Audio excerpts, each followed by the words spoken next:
Dalawa ang kumpirmadong patay sa nangyaring insidente na pag-araro ng isang sasakyan sa mga pasahero sa NAIA Terminal 1 departure area.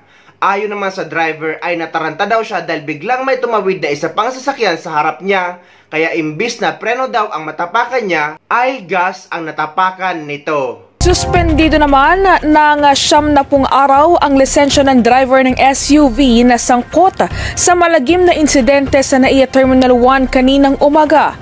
Naglabas din ang Land Transportation Office o LTO ng show cause order laban sa rehistradong may-ari at sa driver ng sasakyan na inatasang agad na isuko ang kanyang lisensya habang gumugulong ang investigasyon.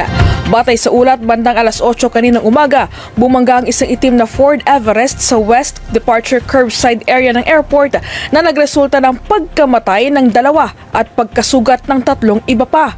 Ayon sa driver, paalis na siya matapos maghatid ng pasahero nang bigla umunong may sedan na tumawid sa harap niya. Sa gulat, imbes na preno, gas ang naapakan. Hawak na ng pulisya ang driver habang iniimbestigahan ng insidente. Magasagawa naman ang hiwalay na investigasyon ng LTO para matukoy ang lahat ng posibleng naging sanhi ng trahedya. Kinumpirma naman ng DOTR Secretary na ang ama ng bata na namatay ay isang OFW na papunta na sana sa ibang bansa na hinatid lang ng pamilya. Nakikiramay tayo dun sa gagong-gago na dun sa OFW na namatayan ng anak niya ngayon. Masakit, no? Masakit. Kausap ko yung father kanina, OFW siya, hinatid lang siya ng pamilya niya kasama yung anak niya. Tapos ito yung nangyari.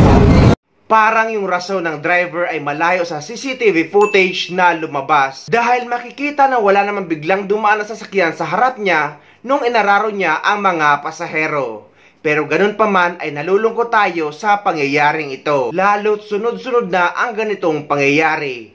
Una sa Canada, sunod sa EasyTex at eto naman sa NAIA. Wala talaga tayong ligtas kahit doble-doble pa ang pag-iingat natin kung mangyayari naman ang ganito. Diyos lang talaga ang nakakaalam ng buhay natin.